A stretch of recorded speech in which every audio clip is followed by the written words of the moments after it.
श्रीमन्महागणाधिपतये नमः। श्री सरस्वत्यै नमः। श्री गुरुभ्यो नमः। सर्वदेवेभ्यो नमो नमः। वक्रतुण्ड महाकाय सूर्यकोटिसमप्रभ निर्विघ्नं कुरु मे देव सर्वकार्येषु सर्वदा। गुरुर्ब्रह्मा गुरुर्विष्णु गुरुर्देवो महेश्वरा गुरुसाक्षात् परब्रह्म तस्मै श्री गुरवे नमः। मूकं करोति वाचालं पङ्गुं लङ्घयते गिरिं यत्कृपातमहं वन्दे परमानन्दमाधवम्। या देवी सर्वभूतेषु शक्तिरूपेण संस्थिता नमस्तस्यै नमस्तस्यै नमस्तस्यै नमो नमः। या कुन्देन्दुतुषारहारधवला या शुभ्रवस्त्रामृता या वीणावरदण्डमण्डितकरा या श्वेतपद्मासना या ब्रह्माच्युतशङ्करप्रभृतिभिर्देवैः सदा वन्दिता सा मां पातु सरस्वती भगवती निःशेषजाड्यापहा।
Oh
बाळकृष्ण चरणी रक्षणा बोला हो बाळकृष्ण चरणी रक्षणा बोला हो बाळकृष्ण चरणी रक्षणा बोला हो बाळकृष्ण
राम राम राम राम राजनाम सीताराम राम राम राम राम राजनाम सीताराम राम राम राम राम राजनाम सीताराम राम राम राम राजनाम सीताराम राम राम राम राजनाम सीताराम राम राम राम राजनाम सीताराम राम राम राम राजनाम सीताराम राम राम राम राम राजनाम सीताराम बोला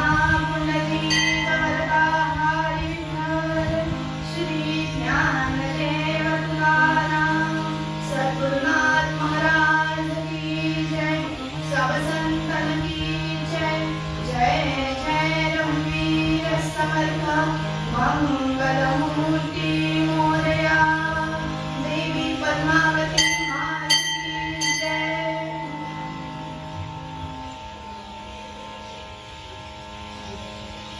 सगळीकडे नवरात्रीचा उत्सव चालू आहे आणि या नवरात्रीच्या पर्वात नवदुर्गांचा उत्सव आपण साजरा करतोय। आज योगायोग म्हणजे दुर्गाष्टमीचा दिवस आहे आणि या दिवशी देवी पद्मावतीच्या मंदिरात कीर्तन सेवेची मला संधी दिली याबद्दल मंदिर समितीचे मनापासून आभार। माझे कीर्तन क्षेत्रातले गुरु आदरणीय आफळे बुवा रेशीमताई, माझे संगीत क्षेत्रातले सर्व गुरु यांना वंदन, समोर बसलेल्या सर्व भाविकांना वंदन आणि माझ्या दोन्ही साथीदारांना नमस्कार करून कीर्तन सेवेला सुरुवात करते। योगायोग असा की दुर्गाष्टमीच्याच दिवशी दुर्गा मातेचंच आपण स्तवन करूया राग दुर्गामध्ये।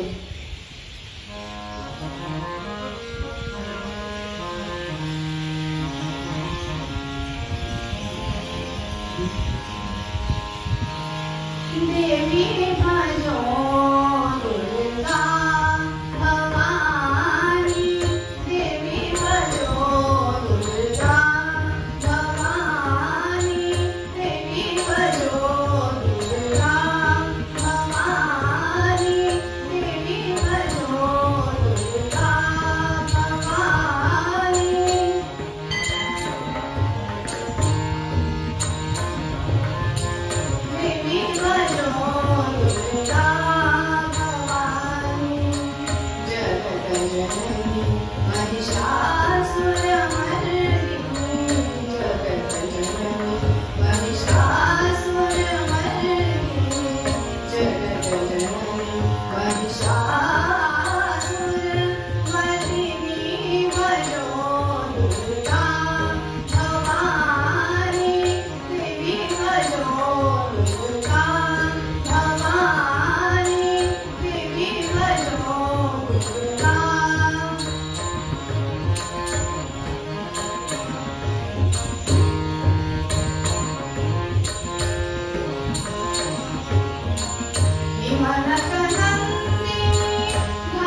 सहनमर्दिनी आणि अशा देवीचा आज आपण स्तवन करतोय.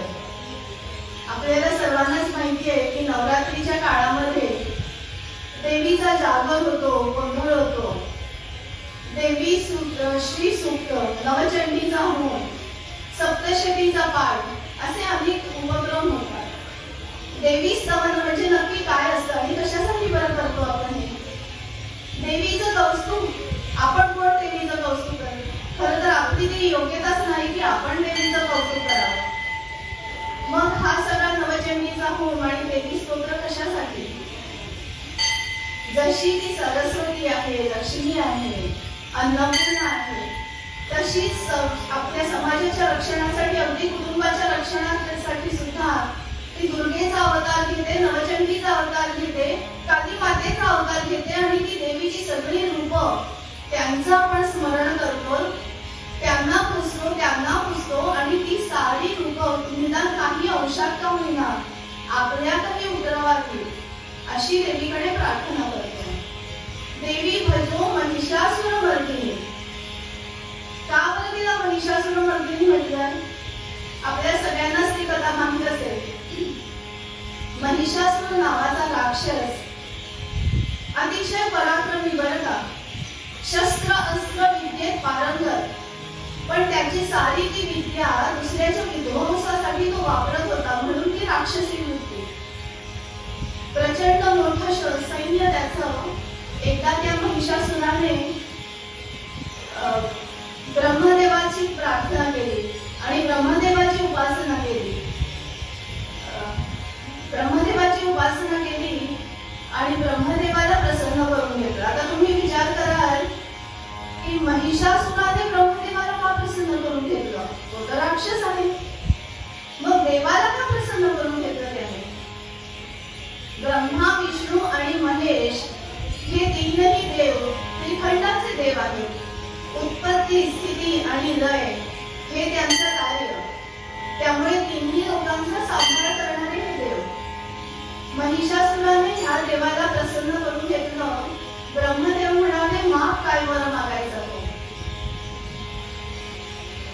महिषासुराने अतिशय चतुराईने मागितलं की मला अमरत्वाचं वरदान पाहिजे.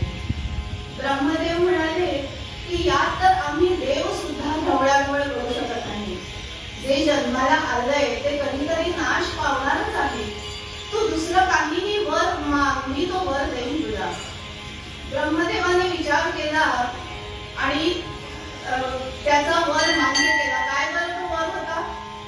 महिषासुराने अतिशय विचाराने एक वेगळाच वर मागितला.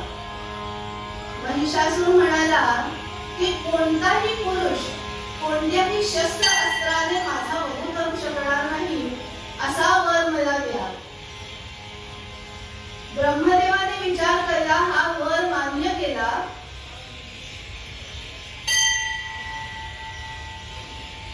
ब्रह्मदेवाने तो वर मान्य केला कारण त्याला माहित होतं की ह्या वरातच त्याचा उपवर लपलेला आहे. महिषासुराला गोड आनंद झाला. महिषासुराला वाटतंय की मी एवढा हुशार, साक्षात ब्रह्मदेवाला सुद्धा माझ्यातली चपलाकी कळली नाही, कसं मी देवांना फसवू शकलो. असा मी वर मागितला की जणू काही ब्रह्मदेवाने अमरत्वाची माळच माझ्या गळ्यात घातली. कोणताही पुरुष कोणत्याही शस्त्राने किंवा अस्त्राने माझा वध करू शकणार नाही. ब्रह्मदेवाच्या लेखी स्त्रीला काही अस्तित्वच नव्हतं. स्त्री म्हणजे कोण? तर एक दुबळी व्यक्ती, जिला स्वतःचं काही शौर्य नाही, स्वतःचा काही विचार नाही.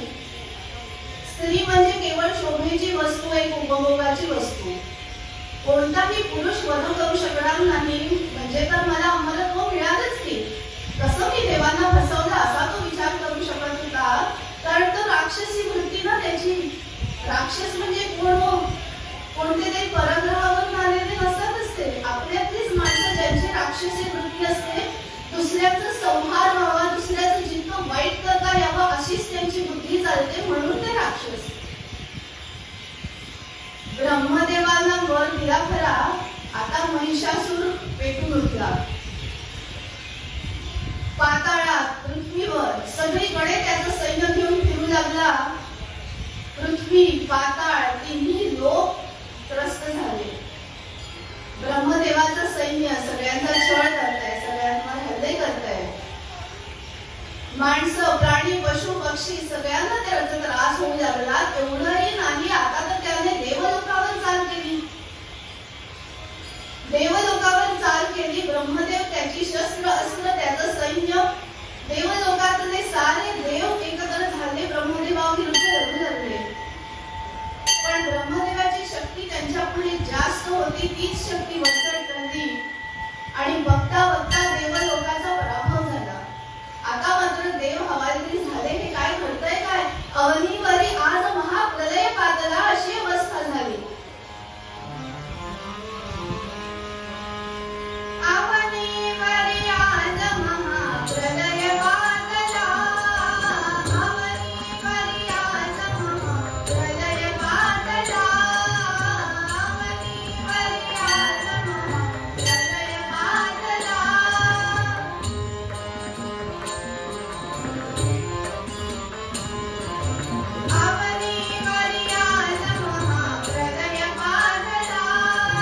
अवनीवरी आज महाप्रलय पातला.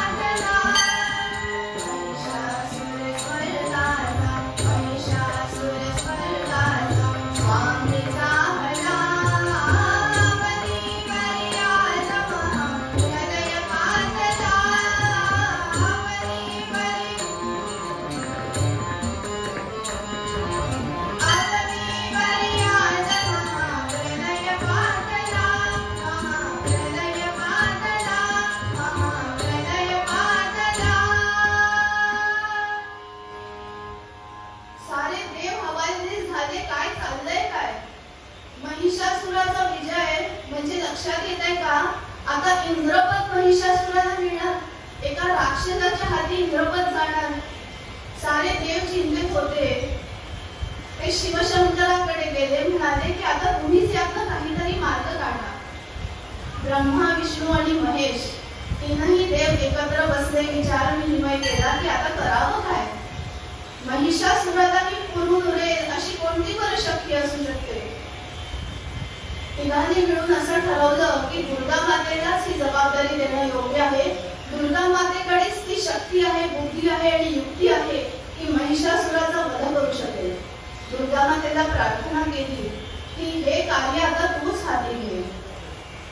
तीनही देवांनी त्यांच्या शस्त्र अस्त्र विद्या दुर्गा मातेला दिल्या.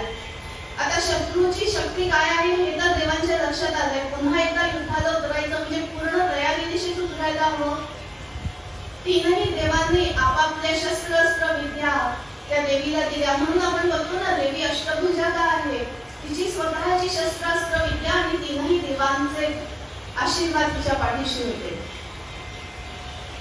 दुर्गा देवी तयार झाली, युद्धाला सज्ज झाली. आणि कसं बरं तिचं रूप होतं?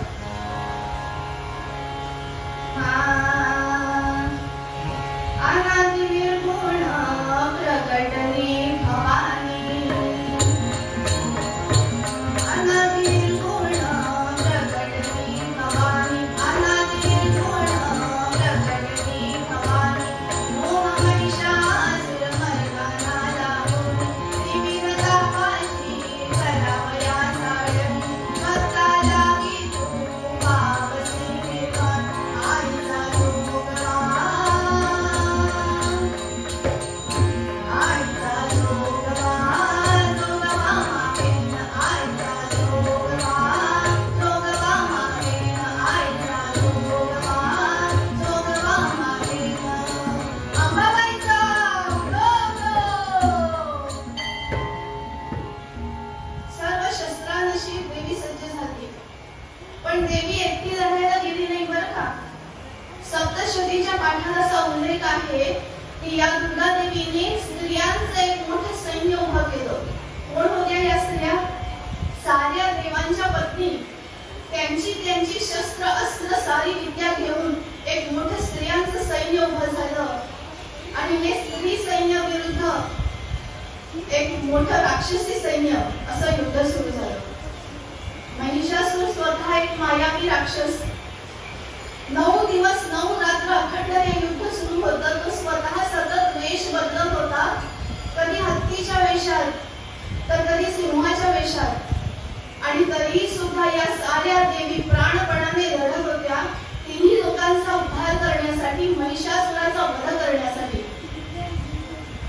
शेवटी दुर्गा मातेने अक्षरशः त्याची मानगूट पकडली, त्याला जमिनीवर लोळवलं, त्याच्या छाताडावर पाय ठेवला आणि तिच्या त्रिशूळाने त्याचा वध केला. साऱ्या त्रिखंडात जय जयकार झाला, दुर्गा मातेचा जय जयकार झाला. तिन्ही लोक आनंदले. ह्या महिषासुराच्या जाचातून त्यांना या दुर्गा मातेनं वाचवलं होतं. दुर्गा मातेवर पुष्पवर्षाव झाला. Rama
1518 साली पेशव्यांचं राज्य संपलं आणि संपूर्ण भारतात इंग्रजांचा एकछत्री अंमल सुरू झाला.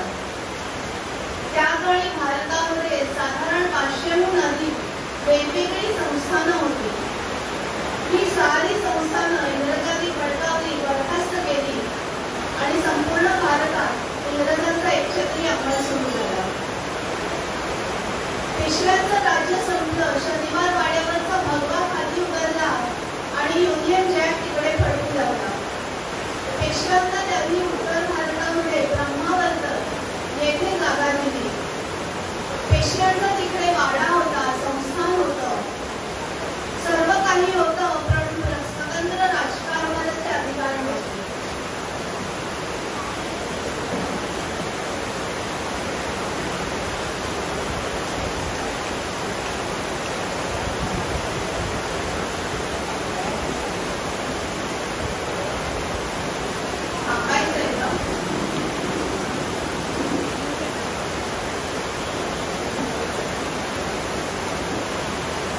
पेशव्यांना ब्रह्मावर्त येथे जागा दिली. तेथे त्यांचा वाडा होता, गावं होती, पण स्वतंत्र राज्यकारभाराचे त्यांना अधिकार नव्हते. छत्रपतींचं जे स्वराज्याचं आणि सुराज्याचं स्वप्न होतं ते स्वप्न पुढे घेऊन जाणारी ही पेशव्यांची गाडी. आणि आता त्यांच्या नशिबी असं परक्याचं जिणं येतंय आपल्याच मातृभूमी ज्याची त्याला होत बंदी शाळा, परवशका पाश दैवी ज्याच्या बळा लागला, अशी परिस्थिती त्या पेशव्यांची झाली होती. परवशका पाश दैवी ज्याच्या गळा लागला, परवशका पाश दैवी ज्याच्या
पेशव्यांच्या वाड्यावर त्यांच्या मुलांना युद्धनीतीचं आणि राजनीतीचं शिक्षण मात्र दिलं जात होतं. कारण त्यांचं हे स्वप्न होतं की कधीतरी इंग्रजी राजवट उठून द्यावी आणि पुन्हा एकदा स्वराज्य आणि सुराज्य इथे यावं. पेशव्यांच्या मुलांसोबतच 2 अजून मुलं तिथे शिकायचे, मनकर्णिका आणि टोपे. 1857च्या लढ्यात ते तात्या टोपे म्हणून प्रसिद्ध होते. मनकर्णिका घाटाजवळ जन्म झाला म्हणून तिचं नाव हे पडलं. मोरपंत तांब्यांची ती कन्या. पेशव्यांच्या मुलांसोबत पेशव्यांच्या वाड्यावर अगदी हसायची, बागडायची. अगदी लहान वयातच त्या मुलांसोबत तिने युद्धकला, घोडदौड, तलवारबाजी या सगळ्याचं शिक्षण घेतलं होतं. आणि लहानपणीच तिची निडर स्वभाव सगळ्यांच्या लक्षात आला होता. अगदी लहानपणीच तिची आई वारली, पण पेशव्यांनी अतिशय लाडाने, मायेने आणि अगदी आपल्या लेकीसारखंच तिला बघलं. छोटी मनू पाळण्यात असताना तिची आई तिच्यासाठी ओव्या म्हणायची.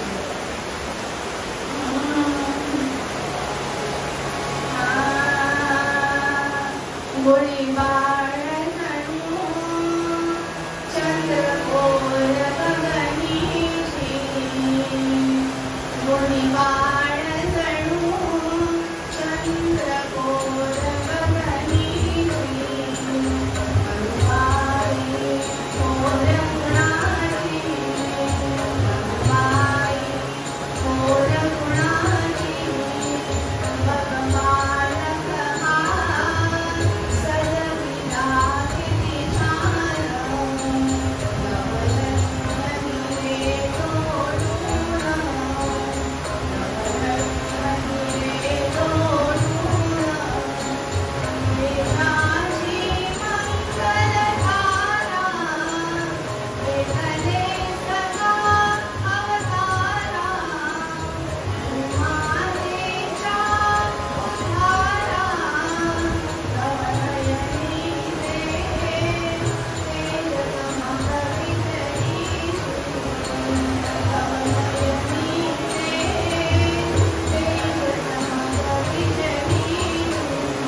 तिचे चिमुकले पाय त्याच्या सोंडेभोवती घट्ट धरले, तिच्या हाताने त्याची सुळे धरून ठेवले. केवढीशी तिची शक्ती, त्याने सुद्धा गदा गदा त्याची सूळ हलवू लागली.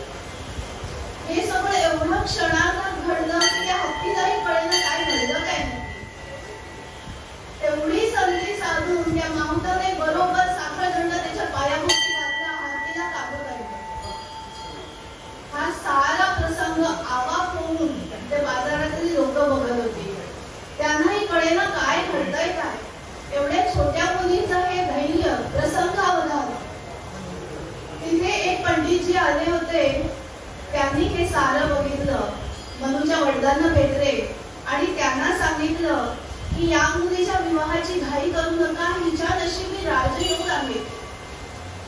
मी आता तीर्थयात्रेला जातोय, पण परत आल्यावर अतिशय उत्तम स्थळ तुम्हाला सुचवेल. त्याप्रमाणे त्यांनी परत आल्यावर मोरोपंतांची भेट घेतली आणि झाशीचं स्थळ तिला सुचवले. झाशीचे गंगाधर पंत नेवाळकर. एवढा मोठा प्रस्थ. मनूचे वडील तर साधे कारकून होते पेशव्यांकडे. त्यांना तर खरोखर चिंता वाटू लागली. त्याला एकीकडे आनंदही होतोय, पण झाशीचं संस्थान कसं बरं आपल्याला पेरणार. पेशव्यांना वेगळीच चिंता होती. ही मनू जेमतेम 10-12 वर्षाची आणि नेवाळकर त्यावेळी त्यांच्या देशीतले. अगदी त्या काळाने सुद्धा दोघांच्या वयामधलं अंतर खूप जास्त होतं. त्यांनी मनूला विचारलं, तुझी खरंच तयारी आहे का या विवाहासाठी. अतिशय तडफदारपणे तिने तिथे उत्तर दिलं, या इंग्रजी सत्तेला उलथावून लावायचं असेल तर झाशीसारख्या संस्थानात राहूनच काहीतरी कार्य करता येईल. पेशव्यांनी स्वतः पुढाकार घेतला आणि अतिशय थाटामाटात त्यांचा विवाह संपन्न झाला.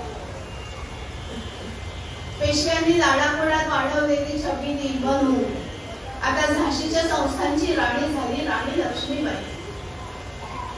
गंगाधर पंतांच्या अक्षरशः खांद्याला खांदा लावून तिने पुढची 10 वर्ष उत्तम राज्य केलं.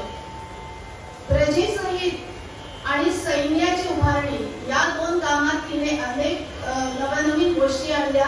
कारण तिला माहित होतं की कोणत्या ना कोणत्या क्षणी योग्य संधी साधून या इंग्रजी सत्तेला उलथवून लावायचं आहे. तो काळच असा होता की सारी संस्थानं इंग्रजी सत्तेविरुद्ध रुसरुसत होती. फक्त कोणीतरी पुढाकार घेऊन त्या सगळ्यांना एकत्र बांधण्याची गरज होती. जसा झाशीचा कारभार बघत होती तसंच नानासाहेब ही राणी आणि तात्या टोपे यांनी पुढाकार घेऊन भारतभराच्या साऱ्या संस्थानांना एकत्र जोडायचा प्रयत्न केला. अनेक गुप्त संदेश पोहोचवले जात होते. अनेक साधू संतांकरवी ते संदेश जात होते आणि अक्षरशः लोक भाकरीवर हात ठेवून शपथ घेत होते. मधल्या काळात काही कठीण प्रसंग सुद्धा त्यांच्यावर ओढवले. राणीचा मुलगा अगदी छोटा असतानाच वारला आणि गंगाधर पंतांना अक्षरशः तो आघात सहन झाला नाही. त्यांची तब्येत बिघडू लागली आणि मग झाशीला कोणीतरी पुढे वारसदार असायला हवा या हेतूने दत्तक मुलगा घ्यायचं ठरलं. लहान मुलगा एवढ्यासाठी की अगदी लहान वयापासून त्याच्यावर राज्य कारभाराचे युद्धनीतीचे संस्कार व्हावे. दामोदर नावाचा मुलगा दत्तक घेतला आणि त्यावेळी इंग्रजांनी हे मान्य केलं होतं की झाशीचा वारस म्हणून त्याला आम्ही मान्यता देऊ. दुर्दैवाने गंगाधर पंतांचा मृत्यू झाला आणि त्यानंतर इंग्रजांनी त्यांचा खरा चेहरा दाखवायला सुरुवात केली. सर्व बाजूंनी राणीला कोंडीत पकडायला सुरुवात केली आणि आता मात्र खरोखर ते दत्तक विधान नामंजूर होतंय की काय अशी परिस्थिती निर्माण झाली. होणार खालसा झाशी की होईल दत्तक मान्य. सारे गावकरी ऐकायला आले होते काय घडतंय काय आता. होणार खालसा झाशी की होईल दत्तक मान्य. होणार खालसा झाशी की होईल दत्तक मान्य. आशा की घोर निराशा प्रश्न आज चिंताजन्य. ऐकाया निर्णय आले पुरवासी ते सामान्य. साहली खाल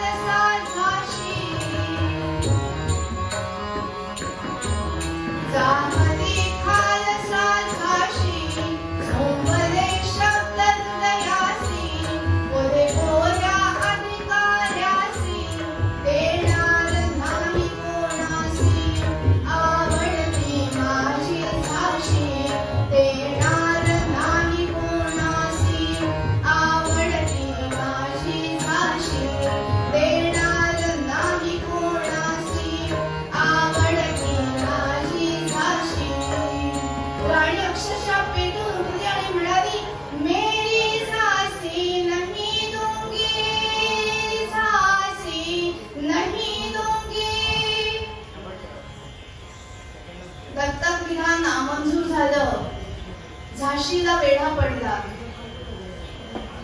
भारतीय राजकीय इतिहासाचं प्रत्येक वेळेचं तेच दुर्दैव पुन्हा एकदा इकडे फितुरी झाली आणि अक्षरशः झाशीच्या किल्ल्यापर्यंत इंग्रजी सैन्य येऊन पोहोचलं. आता मात्र राणीने ठरवलं की ह्यांना तर उत्तर द्यावंच लागेल. निवडक सैन्याला सोबत घेतलं, चिरखत घातलं, तिचा नेहमीचा विश्वासू घोडा होताच.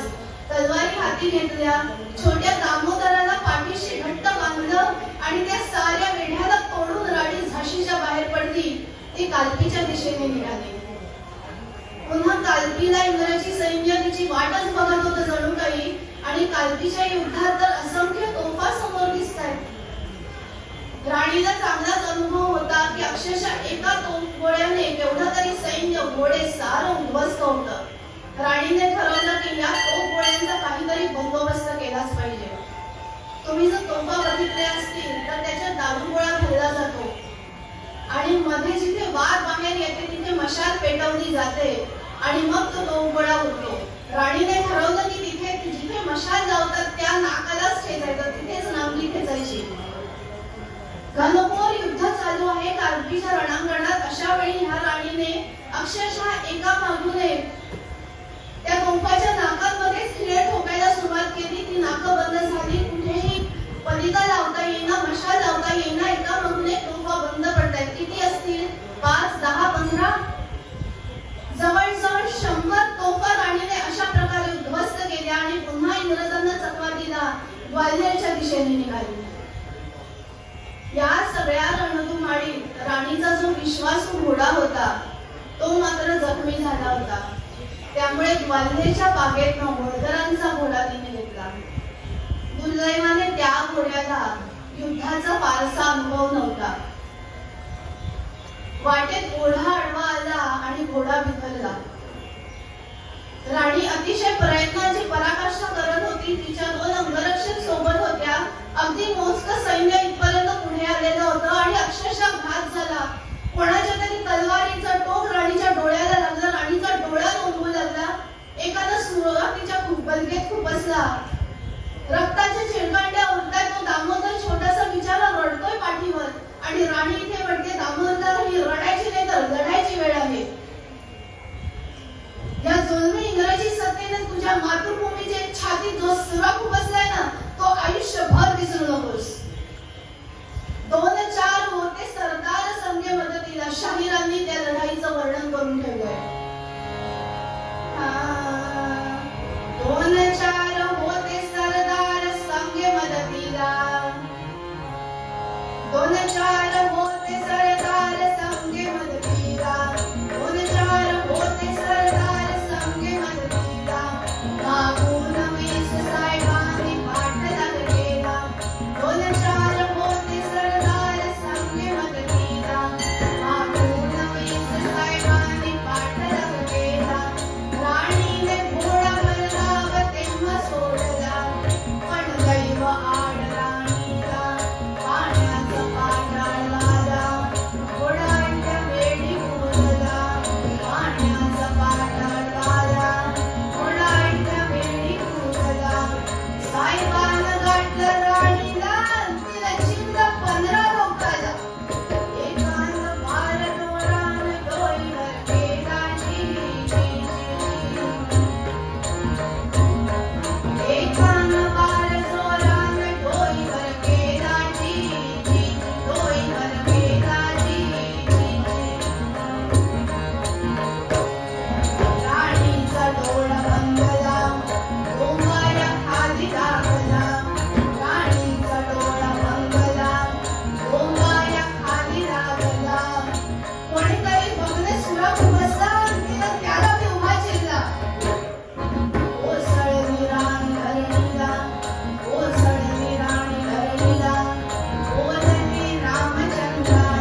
अशीच ही रणरागिणी झाशीची राणी राणी लक्ष्मीबाई.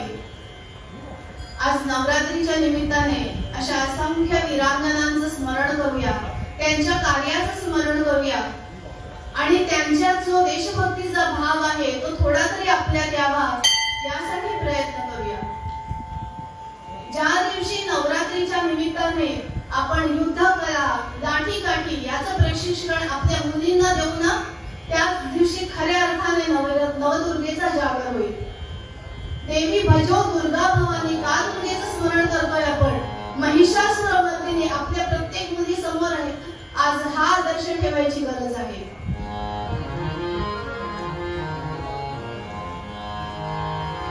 देवी भजो दुर्गा भवानी, देवी भजो दुर्गा भवानी, देवी भजो दुर्गा भवानी, देवी भजो दुर्गा भवानी, देवी भजो दुर्गा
देवा देवा तुझा विसर बाबा, विसर बाबा तुझा विसर.